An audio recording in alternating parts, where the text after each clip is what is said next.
Yeah, we recognize there's not one solution to this. It has to be solutions at every level. So giving incentives to developers is one way, but we also see efforts like what Youngstown Neighborhood Development Corporation is doing and rehabbing some of our current stock, or what YWCA is doing and rehabbing some of the buildings over on the north side to put people in. We see those as viable for welcoming people into our community as well. BusinessJournalDaily.com. 3 Minutes With is brought to you by Farmers National Bank. Who's the only local bank with a mobile mortgage app?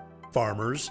Download the app to contact your lender, calculate payments, securely scan and upload documents, and check the status of your loan. Fiercely local, fiercely loyal, Farmers.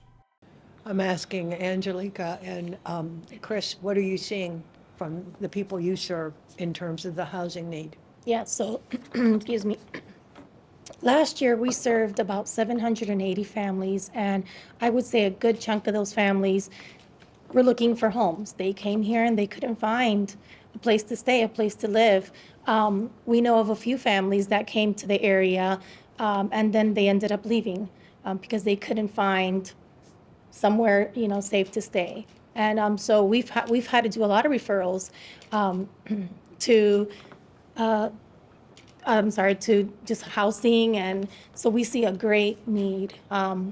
We see a lot of people facing homelessness, families, mothers with their children in their cars, sleeping in their cars because they don't have a place to stay. And so we are not able to accommodate them. And so all we can do is refer them. That's And you all we refer can them do. where?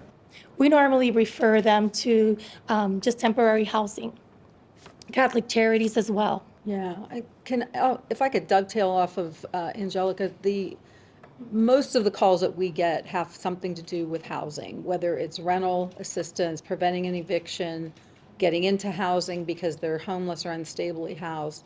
And what people don't understand, a third of the population that we serve that we consider homeless, I like to use unstably housed because a lot of people are doubled up or they're staying with somebody.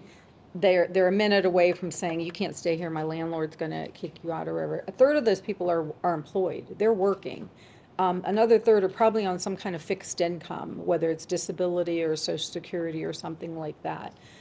So the one thing we need to talk about is that the connotation of what a homeless person is not, it's not the person pushing a, grocery cart down the sidewalk. It's a lot of unstable housing in the area. What we do when people come in for our assistance, there's two important questions. How did you get in this situation, and what are you going to do? If we assist you, what are you going to do from here? And when we do budgets with people, when we look at the numbers, I mean, putting it in front of them, and somebody mentioned rental costs have gone up. People's income has not kept pace with that. So, you're looking at somebody that's maybe making, $1,000 a month and their rent is $700. Just do the math on what people can afford. And a lot of these people are working and they're trying to make ends meet, or they're trying to get jobs, and making those numbers work with rental assistance, trying to prevent people from being evicted and contributing further to that housing crisis is just really important. It's a lot of the challenges that we're all facing. Yeah, we recognize there's not one solution to this. It has to be solutions at every level. So giving incentives to developers is one way, but we also see efforts like what Youngstown Neighborhood Development Corporation is doing and rehabbing some of our current stock, or what YWCA is doing and rehabbing some of the buildings over on the north side to put people in. We see those as viable for welcoming people into our community as well. We visited places like Erie, where we see resettlement agencies are developing relationships with landlords in the community, where they're giving them incentives to bring in people, to reduce having multiple families in one house, giving opportunities for families to rent and have pathways to ownership. Programs like that we're championing all over our community. It's interesting. You say they're working with the landlords. Here, we see an awful lot of out-of-town people buying up these properties and jacking the rents way up. A lot of them are being sold through tax liens and so forth. That's a big issue. And I don't see any way to control that, to stop that from happening. I think that's policy. I think, there has been some concrete changes to policy in our communities already, where we saw people being taken advantage with varying rents and things like that in the past. I think YNDC and Action really worked hard to see some of those policies change. I think it's going to take more of that. And it's also, to talk about the housing, we at NVMC recently convened a roundtable of community-based organizations to talk about barriers that job seekers face.